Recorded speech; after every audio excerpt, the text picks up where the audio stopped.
My children danced long before they were born. They moved in the womb as if dancing to a tune.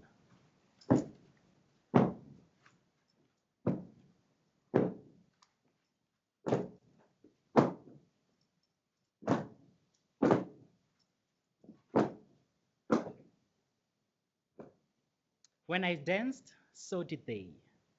When I stopped, they carried on as if the tune played on. My children danced long before they were born. They carried the movements of their ancestors from generation to generation, moving through gender, race, and politics. They carry the dance moves of the past. My children danced long before they were born. Before they walked, they danced. Before they talked, they danced, swaying, bopping, and moving each day, growing in the knowledge of the past, present, and future through dance. My children danced long before they were born. And this is a poem by Dr. Linda Mdena Tibedi in her absentia.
Good afternoon, good people. Before I start, I would like us to go back a bit in the morning. When we walked in, we did a check-in, right? Where we had to go there and do the registers and all that. But my question is, did we check in with ourselves? So take this moment to check in with yourself, just to find out how you're doing. And I'd like to also invite us to stand.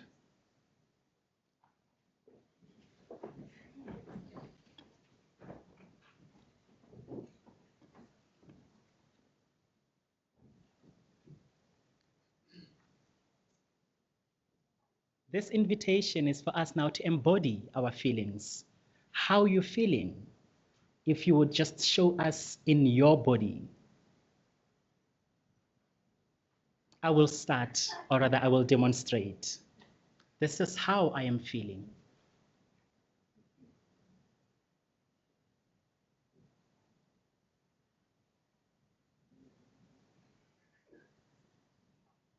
How are you feeling? Show us, don't tell us.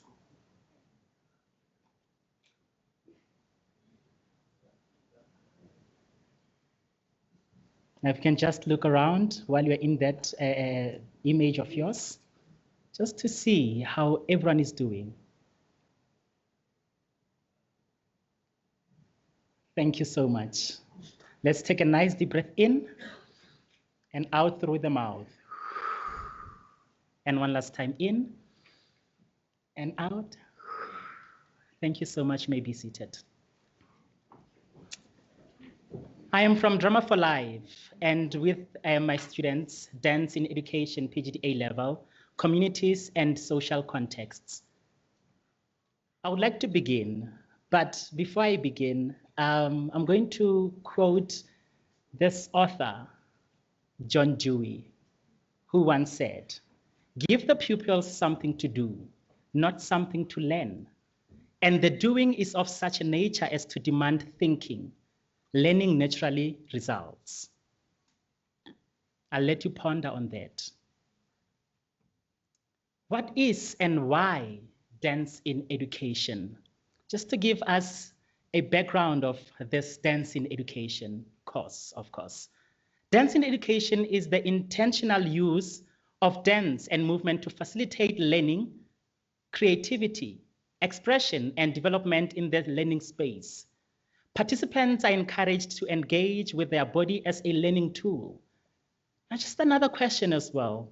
Why are we saying participants and not students? Think about that. Dance as we know it, it is a broad term. It also stems from various cultures. Dance in education is not just simply having people dance in an education setting, as people might think.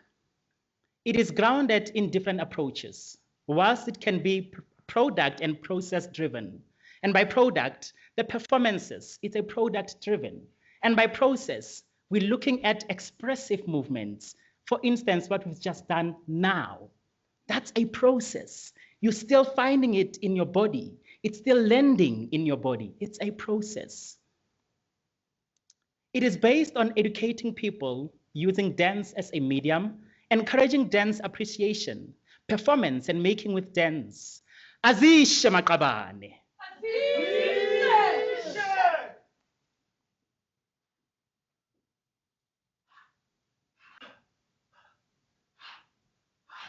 Dance and movement, like writing and speaking, it is a means of expression. It is a commonly used or shared language that helps us communicate with others. Body posture and gestures reveal our feelings. Going back to how you walked in the morning by the foyer, surely you had people that you hand shook.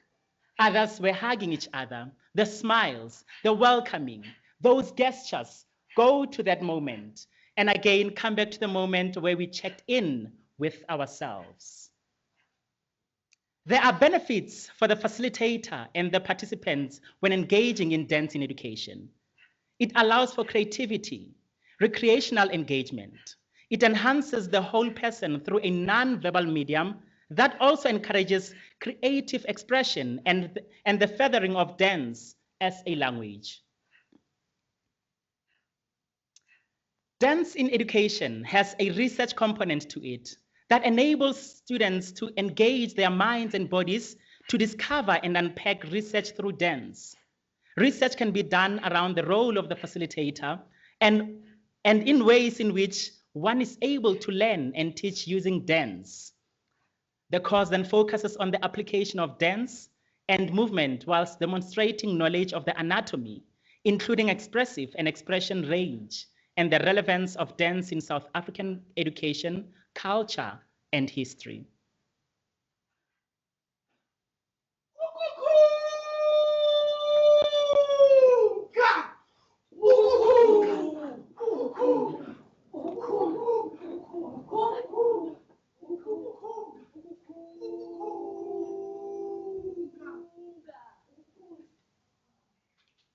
The bridging, I'm talking about the reflections.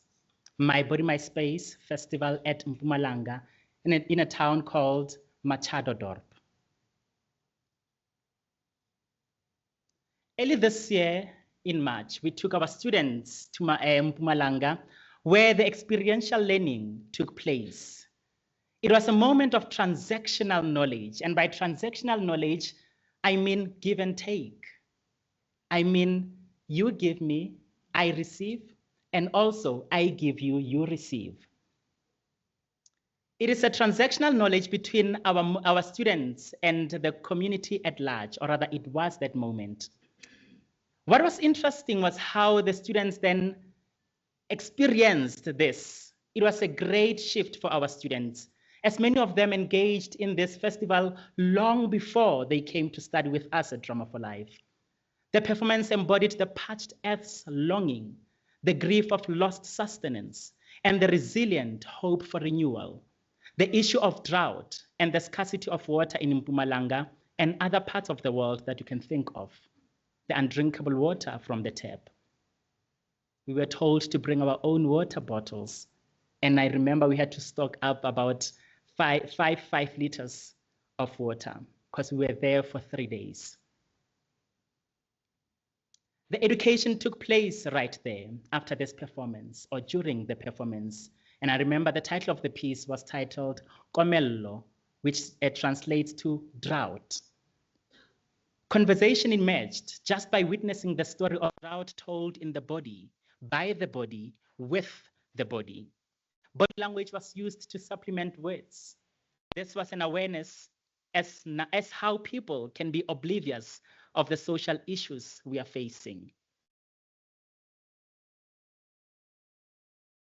The students then further witnessed other performances and interrogated them, and moments of appreciation took place amongst the community due to the education, due to the educative performances that took place, excuse me. Moments of, I wonder why the use of plastic as your costume. It's interesting how you looked up as a sign of longing, how powerful that was. These were questions and comments by our students, as well as the community at large. We learned how to start planting using leaves, banana peels, grass that changed into brown as a way of fertilizing the soil without using chemicals. There was a moment of learning about plants.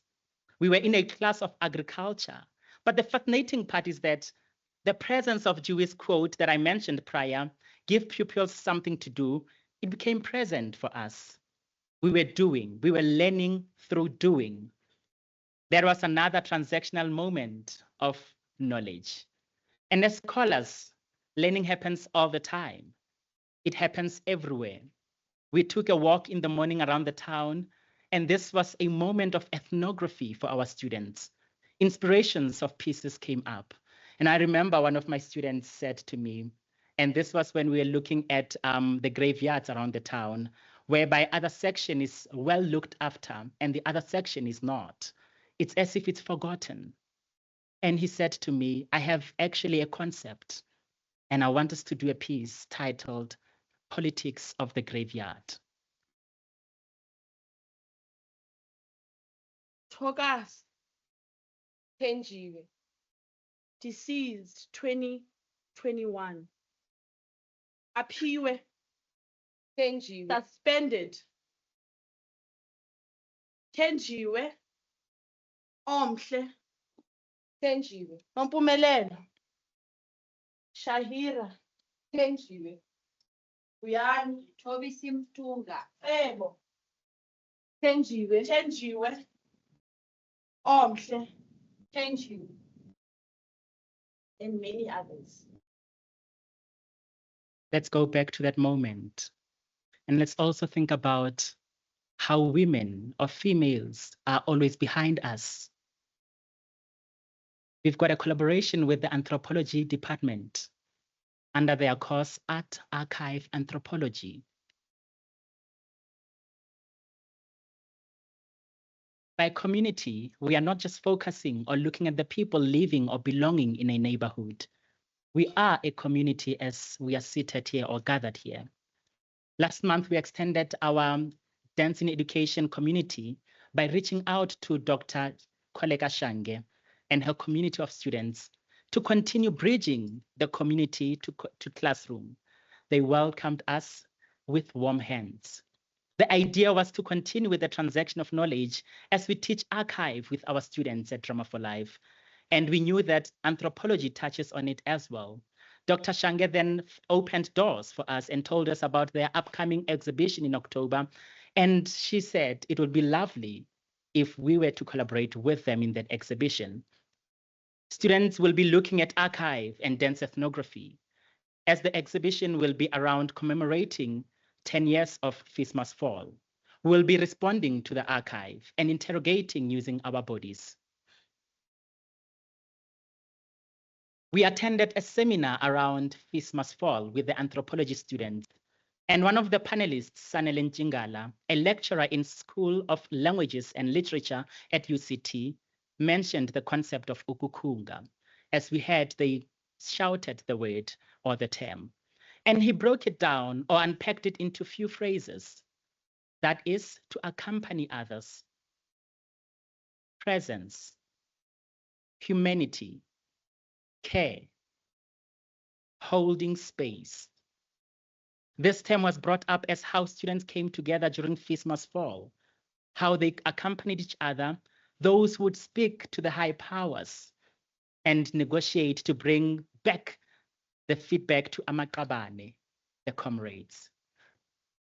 Now you would go back and think about the original term or where this term ukukunga originates. Traditionally, you would think about the partner, having to introduce them to your ancestors. But then with this one, we looked at the context, the holding space, how the students gathered at Anthropology Museum during Feast Must Fall. In his exhibition text, Skhumbuso Makandula alludes ukukunga as to acknowledge that you are in union with another human being who is in a he is a spiritual being with a soul that operates in a non-physical dynamic. In the exhibition with the anthropology department, as previously mentioned, we will be responding to the archive by the anthropology students. Both our students will be working closely with each other so that we can appropriate and appreciate the Feast Must Fall moments. In the same month, more of the bridging will be taking place with the community of students from Espoir Academy, where our students will be taking the lead, facilitating and interrogating dance studies in South Africa, looking at the CAPS document. The aim is to reach more schools in the coming year. I'm about to close. And in my conclusion, I will just read out just the two quotes. The first one by Mata Hari. The dance is a poem in which each movement is a word. Think about the movement gesture that you did outside, the hugging, the handshaking, the simple smile. That was a movement. You can doubt everything, but you can't doubt your body. I witnessed a moment of hesitation when I invited us to show and not tell how we are feeling. There was a moment of hesitation, doubting the body. Trust your body. It's present. It's with you. Think about the body as a living archive. Thank you.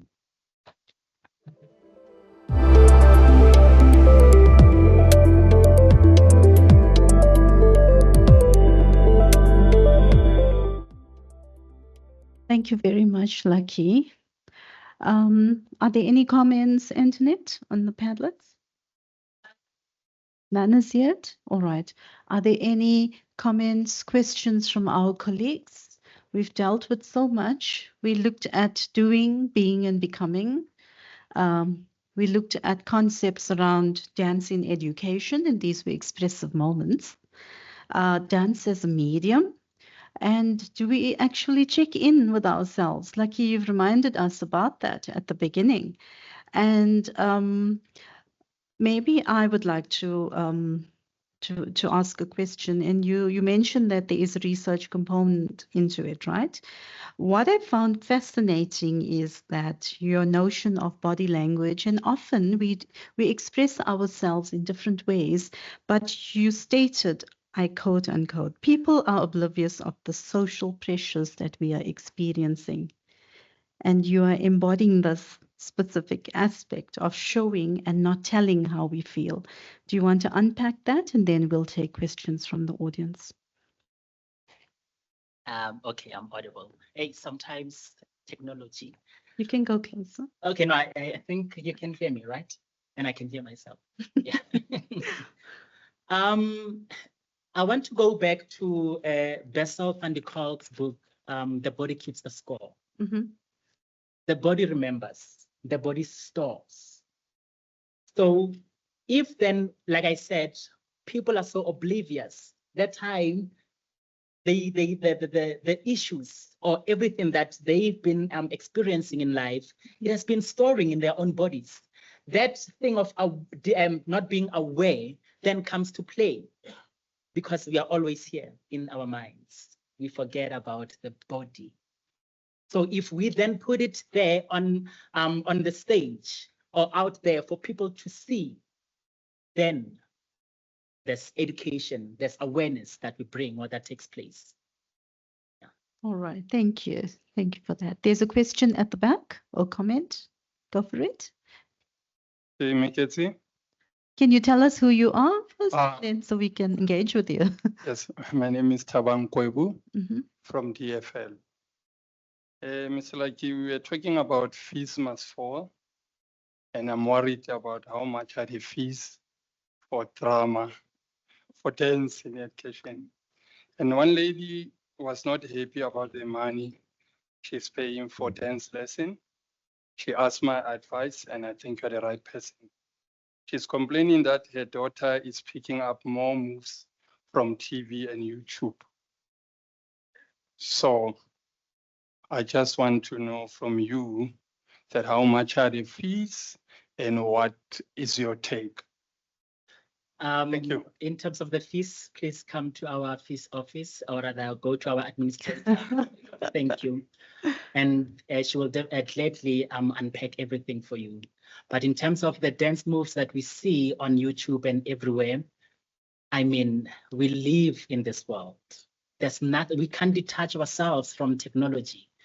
Somewhere in the course, we touch on that content around how do we then use technology to are we good? Yeah, we good. How do we use technology to then teach this thing?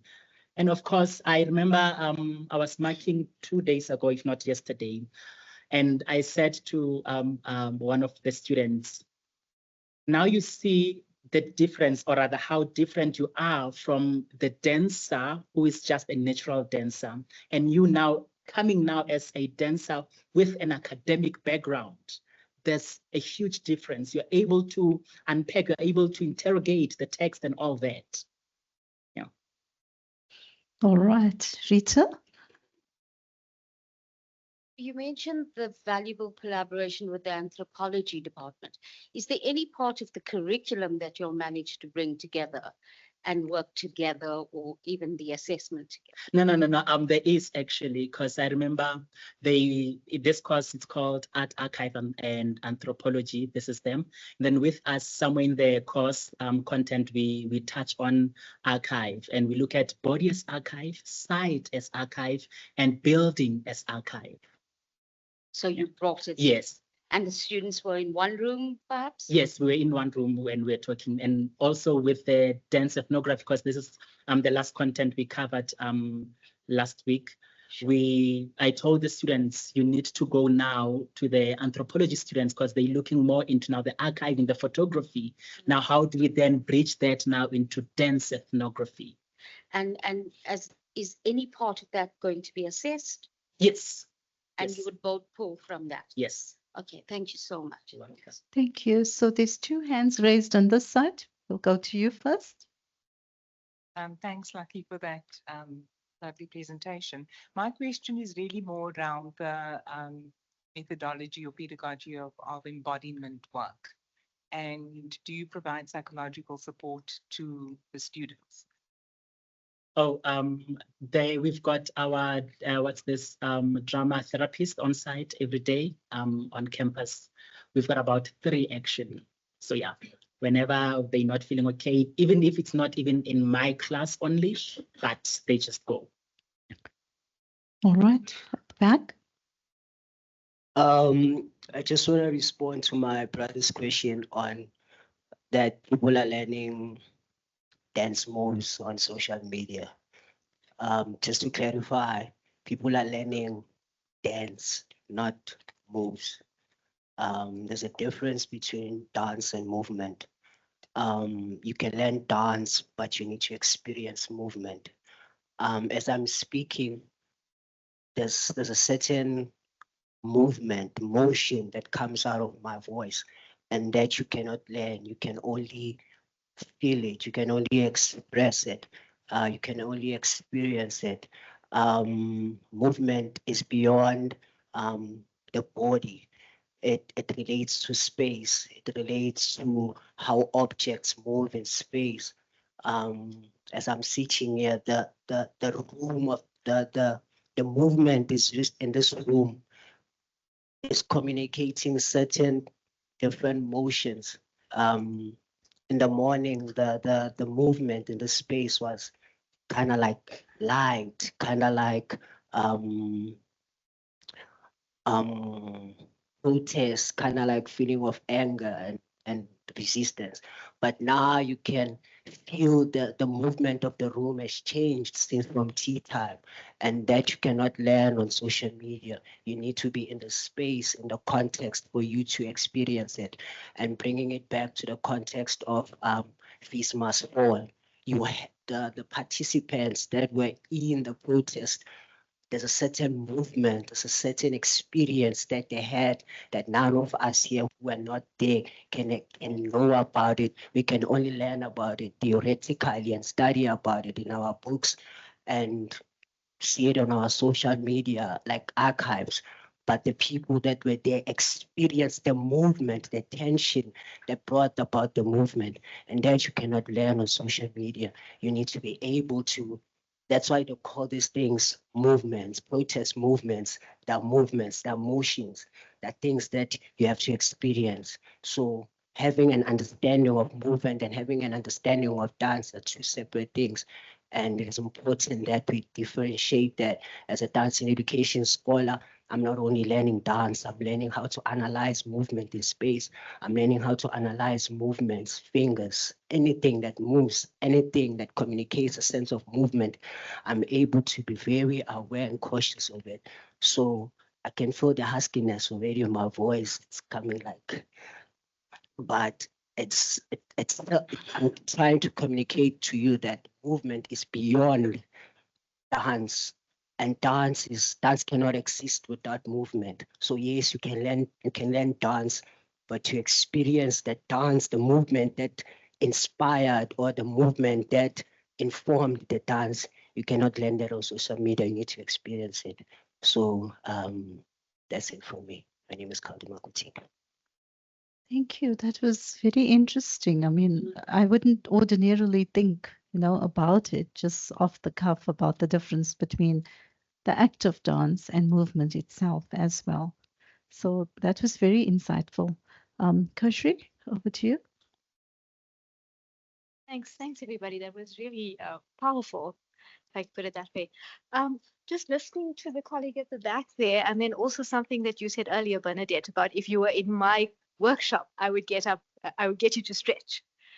And it's making me think about this idea of movement and how our classroom spaces actually really restrict our ability to really engage in a certain way. We're sitting, I mean, if you think, are you comfortable? We're sitting in the space. Am I really comfortable sitting here for 2 hours, 3 hours, 4 hours, just sitting? Am I really going to learn that way?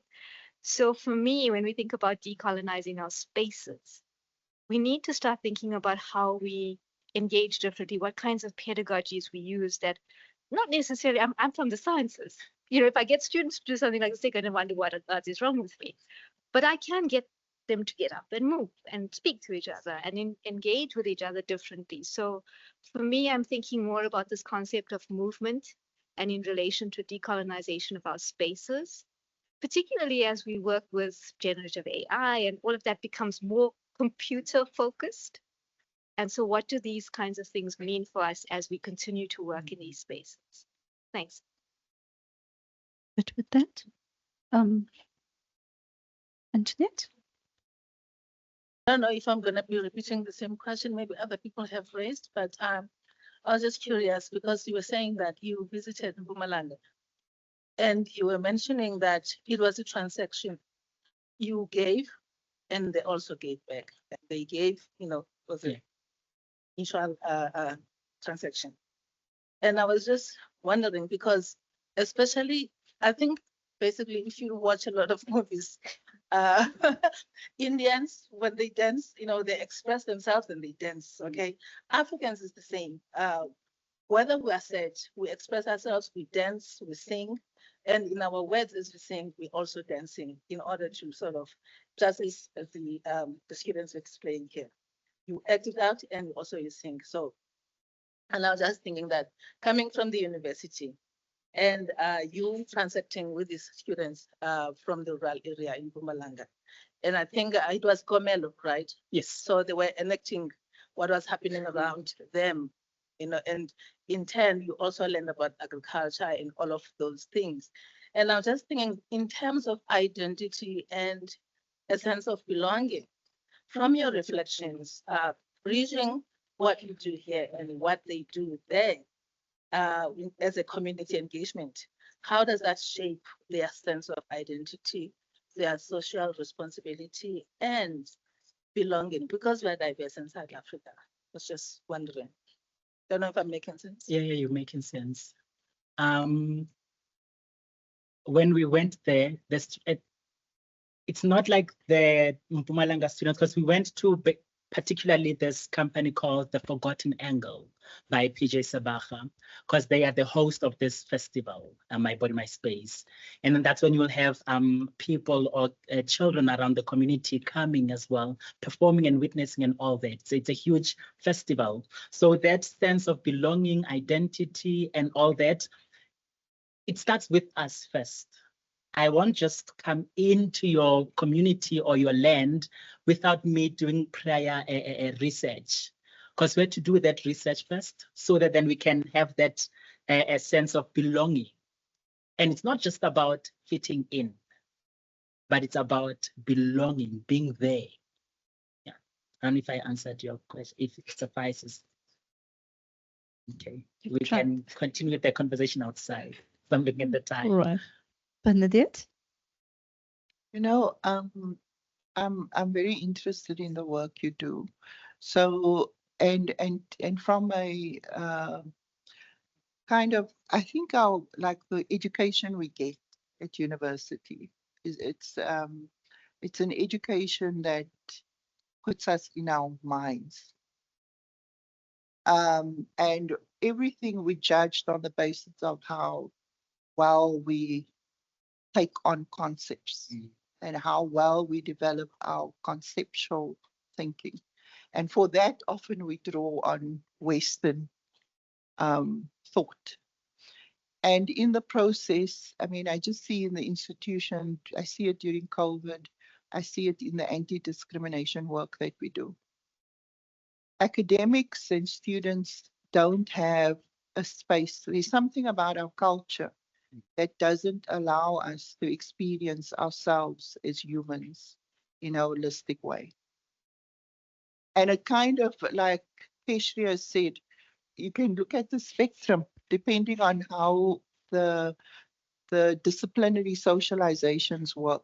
So what's the disciplinary socialization within science, humanities, and so on and so on? It's a very different disciplinary socialization. And even the ways in which people interact with questions is very different. It shows up in that. And one of the things I've been like sort of noticing is that it's only in certain spaces that we can experience or are allowed to experience ourselves in holistic ways. So, but we need to raise those questions. It's either a question around, so how are you experiencing? I remember us doing online workshops and we couldn't get far to anything without asking the question, what's happening with you, your life, and around COVID, right? And then academics spoke a lot about how they never had space to talk about this. So I think there's something about the classroom, but there's something more, there's something bigger in our I think the point our colleague here in front made earlier, you know, who we are and what is it we are as a people, the question of we like dance. But yet in how we are and our cultures are and how those formations happen, they designed in a way to put lesser value on anything that is other than the intellect. And I feel within that there's a problem even within that for me around the notions around philosophy of science. the very fundamentals of how we determine scientific knowledge. There's something about that in there. So that's, I think, because where the body goes feeling and your physiology, and we run away from that. Yeah. It's just a comment. Yeah. Thank you. Yeah. Thank you for that comment. Any comments from you on that, Lucky? No, I'm okay. I'm okay. Absolutely interesting. Our colleague in the front, and you are? Thank you, Lucky. Mine is just with regard to collaboration.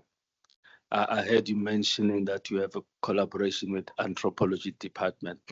Then I was wondering that, you know, as I'm from the arts, let me just put that up front. We are guilty of not really capturing what is it that we do in the arts. For example, music, art, dance, drama are not separated in our worldview. Now, is it possible to then look at it from that angle, that we should work toward collaborating more than just separate entities? Because I can tell you now, I'm struggling to even conceptualize the African stream that I'm tasked at bringing it to the university, because it includes all other art forms. So it was a challenge, but I wanted to capture that. Somebody who wants to do African music, they have to do everything else that is associated with whatever that they are doing. So is that a possibility that maybe we can look at integrating all these art forms in the future? Definitely. Thank you. Yes, definitely. There's that possibility. I remember there was a piece that I did, I'm sorry, and I collaborated with a painter, because I said to him, please come respond to this piece as I'm performing or as I'm moving, respond to that by painting. And he did exceptional work. So yeah, there's great possibilities. Yeah, thank you. Thank you for that. Are there any further questions? Yes, at the back. Yeah, I think this is more of like a comment. There's a theorist called Laban. He says that 80% of communication is first seen in the body. Ordinarily, we'll assume that he's only speaking of our personal body, meaning that the body that you are currently posted in, that you have now. And then we neglect other bodies. We neglect the body of the space. We neglect the body of the institution as vets. Vets is not only an institution, but it's also a body. And then going back to the comment that was just thrown into the space, is that there's a tendency for institutions, for bodies to pay less regard to disciplines like dance. And when a body in a relationship, when another party or another body is feeling less appreciated, less valued, not given attention to, there's prone to be resistance, there's prone to be protest.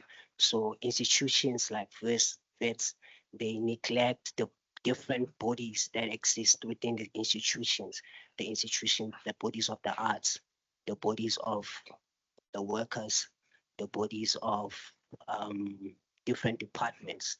That departments, but in my mind, in my thinking, that bodies. So once this body, that's the institution, start feeling itself, start thinking it's the superpower, they will not pay regard in terms of whether the fees go up, and whatever body is affected doesn't matter to them, because they see themselves as the exalted body, as the body that is, that big body. And the more they continue with that mentality, the more they continue with that mindset, the different bodies that exist in the institutions will feel the way the students who initiated the Fees Must Fall will start to protest. And as another comment that was placed in the morning is that there will still be a continuous protest if this one body, this exalted body, doesn't give attention or doesn't even see the other bodies in the space that exist. So in terms of collaboration, the vets as this big body needs to understand that they need to be relational. They need to be collaborative with the different bodies that exist within this space so that there's that harmonious collaborative effort to make everyone feel, to make everyone be, but yeah, to belong. And this, but umuntu ngabantu. And if vets does not recognize that ungumuntu ngoba kunabanye abantu, they'll continue to be protests in this institution. I'm just a scholar myself, ngiyafika lana, and ngiyazibona izinto just like the other students see those things. And I hope as an individual body and as a body that is existing with other bodies, that collaboration, as Hotman, that collaboration happens not only with the institutions, but with the different bodies also in space, with the different departments. As dancing education, we are collaborating with another body, anthropology. So we're trying to be relational, we're trying to be a band, because you cannot live in silos. And yeah. Thank you for that. I mean, you've basically summed up, I think I'd like to think our collective thinking here, because your conceptualization of literally the sense of the body as a structure and as a being as well.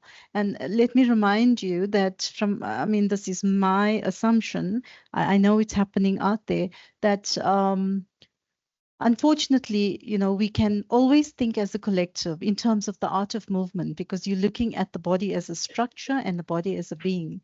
But we sometimes need to accept that there's hierarchies out there, there's social injustices, there's power differentials, and epistemic injustices as well within our context. And it's something that prevents us from getting this art of movement, Lucky, I hope I'm using the correct terminology here, the art of movement going, because what you are in fact symbolizing is a seamless flow, the ebb and flow of how structures should evolve with the cultures. Unfortunately, that is why we have a voice and we need to speak up against it as well. So thank you for that reminder. And I like your analogies as well. Is there another? There was one more hand raised. Okay, go for it. And then we're going to do some housekeeping and we're going to go for lunch, all right? Good day, everyone. My name is Sinayim Dalana, one of the students at Drama for Life, and I'm a dance and education practitioner. I think mine is to answer the question that Umama in the corner asked to about the students and finding a sense of identity in the places we go to, right? Constantly we're given a task to find the gaps in all the excursions that we go to. And I'll just refer it back to Kevin Chisuno's read, as the body as a site of memory. So we find a sense of belonging, we find a sense of ourselves in all of these excursions. And I'll speak particularly to in Mpumalanga, where where there were like instances of drought within the society. So with that, that whole excursion informed some of us, to be quite specific myself, as to next year, because we're going to delve into research as to how I can potentially give back to the communities that are unprivileged, like in Mpumalanga, and where I come from myself, the Eastern Cape, right? And academia, I think what I want to stress is a place, especially Drama for Life, where you can potentially be an informed person, be it you're a facilitator or a therapist. So with the tools that you're given within the within the department, you're able to actually give back to the community with an informed mind and knowledge, and you get into that company, as like you said, with an understanding of what the company, with an understanding of what the area at that point in time needs. So I think it goes back to the importance of academia and getting into these spaces, as there's a difference between a professional dancer and an academia dancer, someone that comes into academia to actually learn dance. So it's just to give back to that No. we get into these spaces to find the gaps and how we can potentially give back to those communities. Thank you for that. Antoinette, I think your thumbs are raised. All right. So Lucky wanted me to very quickly tell you a little about him. So Lucky is a performer and an educator who's qualified in acting, dance, and applied drama and theater. He has worked with notable industry figures, debuted in dancing and acting in earlier years, while also choreographing, wow, Lucky, and directing various productions. He contributed to rather significant projects at the National School of Arts and National Children's Theatre. He is currently working on research inspired by listening hour called Embodied Listening Hour. And I'm going to stop there, but a very quick one. So tomorrow's session at 1:45, the roundtable, opening peer conversations about reading. Now, colleagues, it's important that when you go out, there's a poster outside. I would like you to actually clash with that poster, interrogate it, so that it informs the session, the roundtable tomorrow, which is online. And so that was the one thing. And then do not forget to add in your names for the breakaway sessions on the board. All right. So we are going to close off the session and we are going to go to lunch. We will meet here again at 1:45. And I'll hand over to May, who's our session chair then. All right. So lunch is served outside. Thank you, colleagues. And thank you, Lucky. And the move. Is it the dance or the art of movement? Hey, all right. Thank you very much.